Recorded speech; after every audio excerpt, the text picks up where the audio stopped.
हिरवे हिरवे मस्त झाले झाड. काल एकदम सुकल्यासारखे दिसत होते, ऊन भरपूर होतं ना. थोड्याशाच पावसाने किती मस्त बहरलेले आहेत. खरंच निसर्गात एक वेगळंच हे असतं. बघा किती मस्त हिरवं हिरवं छान वातावरण झालेलं आहे. एकदम मस्त, खूप छान वाटायले भारी.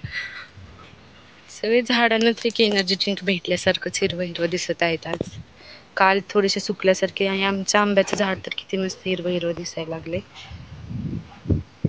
खूप शांत वाटत होतं मला. आता खाली जावं असं वाटत नाही, पण चला तर नाश्ता वगैरे सर्व सकाळची कामे आवरायची आहेत.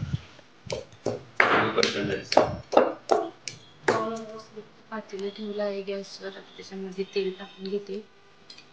तर व्हेज पुलाव बनवायचा आहे, त्यासाठी आधी आपण थोडंसं तांदूळ शिजवून घेऊ. त्यासाठी मी आता जिरे टाकते. तेल गरम झालं त्यामध्ये जिरे आणि तेजपत्ता टाकून घेणे. त्याच्यामध्ये लगेच पाणी पण टाकते. एकदम साधा भात करायचा आहे आता सध्या.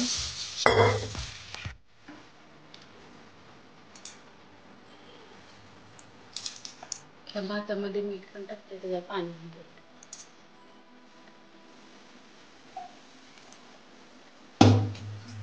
ते तांदूळ 2-3 वेळा स्वच्छ धुवून घेतलेला आहे. आता थोडा वेळ पाण्याला उकळीपर्यंत ठेवून घेते असंच हे तांदूळ.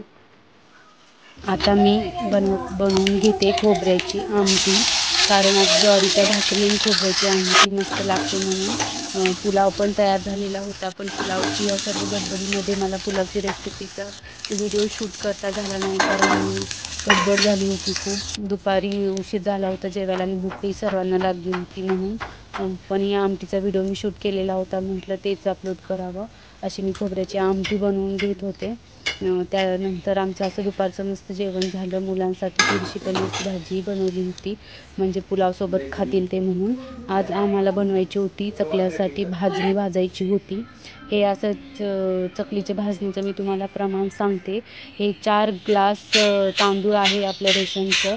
ते धुवून स्वच्छ म्हणजे उन्हात नाही वाळवायचं, वाळवलं होतं, कारण उन्हात वाळवल्यानंतर तांदूळ एकदम जास्त कडक होतात. हे फॅनच्या हवेलाच वाळवून घ्यायचे तांदूळ आणि असे मस्त भाजून घ्यायचे. 4 ग्लास तांदूळ, 4 ग्लास तांदूळ आणि 2 ग्लास चणा डाळ, 1 ग्लास मूग डाळ आणि अर्धा ग्लास उडीद डाळ. हे असं आपल्या चकली भाजणीचं प्रमाण आहे. हे एकदम अचूक प्रमाण आहे, व्यवस्थित छान चकल्या होतात. हे शेतातील उडदाची डाळ आहे, म्हणजे ती डाळ थोडीशी म्हणजे त्याची पाठ दिसत होती त्या डाळीची, पण चकल्यावर काही परिणाम. एकदम छान चकल्या व्यवस्थित झाल्या होत्या दिसायलाही. असं मस्त चकलीची भाजणी भाजून घ्यायची.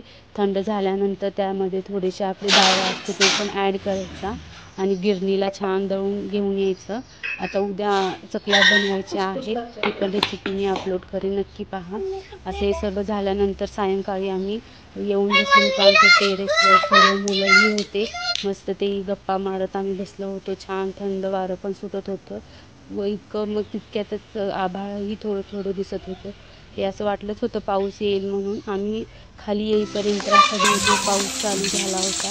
मग तितक्यात आता रात्रीचं जेवणही बनवायचं होतं, पाऊसही चालू होता म्हणून मुलंही सर्वजण म्हटले की आता थोडेसे भजी बनवायचे म्हणून भजी बनवायला घेतलं. भजी, डाळ आणि खिचडी असं रात्रीचं स्वयंपाक आम्ही बनवलेलं होतं.